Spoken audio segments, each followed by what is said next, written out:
जी जी। अगर कुछ बताना चाहें अपने अपकमिंग प्रोजेक्ट के बारे में। एक्चुअली मैं कई सारे हिंदी फिल्म्स आ रही है, उसमें दो इम्पोर्टेंट है। एक तो है आमिर खान जी की दंगल, दंगल। और एक है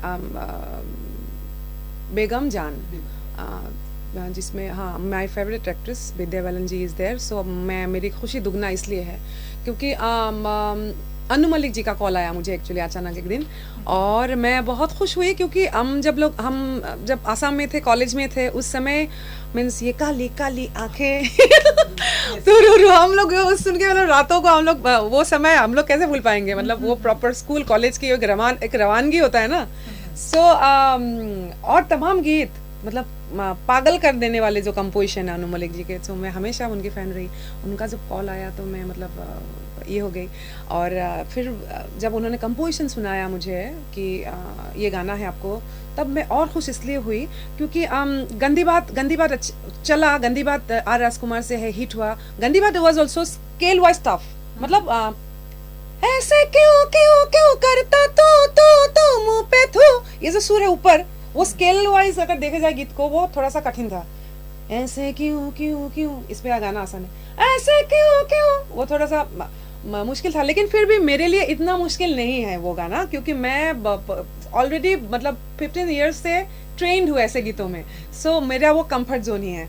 लेकिन जब बेगम जान की इस गाने की बात आती है, वहाँ जो सिचुएशन था कि एक माँ, विद्या बालन जी एक माँ के किरदार पे है और वो अपनी बेटी को बेच रही है, और उस सिचुएशन में एक माँ की भाव को, और दो भाव एक साथ था, एक वो दर्द भी है, और उस दर्द में ही जैसे जब बहुत दर्द होता है इंसान ब्लैंक हो जाता है।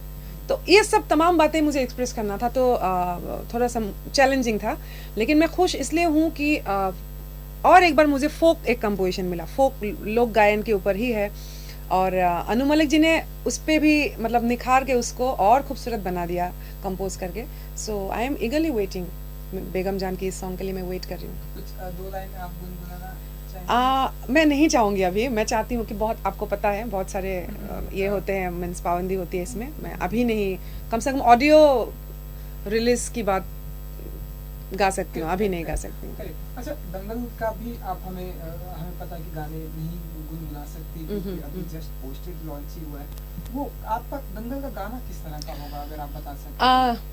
फ्रैंकली स्पीकिंग, दंगल की बात मैं की तो हूँ, दंगल में मैं गाई हूँ, लेकिन आई कांट से कि वो गाना किस सिचुएशन पे है, नहीं है, फिल्म में रहेगा, ये सिर्फ ऑडियो में रहेगा, बहुत सारे सिचुएशन होता है। So it's an item song, it's an item song and Haryanvi item, Lathmar जो भाषा होती है, हाँ सो बहुत वो भी इंटरेस्टिंग है, हरियाणवी भाषा की एक झलक है उसमें। चलिए, बहुत ही अच्छा लगा आपसे बातें करके। जाते जाते व्यूअर्स को कुछ कहना चाहेंगे, आप अपने चाहने वालों को कुछ कहना चाहेंगे? I love you all, I love you all, और क्या बोलूँ, एक्चुअली बहुत सिंपल सा लाइन है I love you, but you know इसमें बहुत शक्ति है। शक्ति इस बात से है, आज पूरी दुनिया भर में, आज क्या बहुत पहले से ही है, अभी भी कायम है घृणा, एक दूसरे के प्रति घृणा, कि मेरा धर्म अच्छा है तेरा धर्म बुरा है, मेरा श्री राम तो अच्छा है तुम्हारा अल्लाह बुरा है, या फिर मेरा अल्लाह अच्छा है तुम्हारा भोलेनाथ बुरा है। ये सब बहुत छोटी बात है, जरा मतलब सोच के देखिए, मतलब ये सब इतनी चीप और छोटी बात है कि एक गाय और एक पिग, एक काऊ और एक पिग, एक इंसान का धर्म डिसाइड करेगा क्या?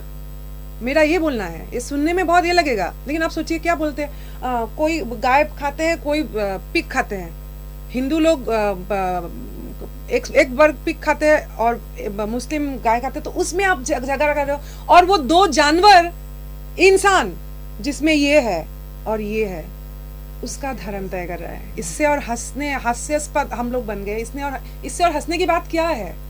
तो प्लीज मतलब ये जो चारों तरफ घृणा है ना, ये नहीं, सबको बोलिए आई लव यू।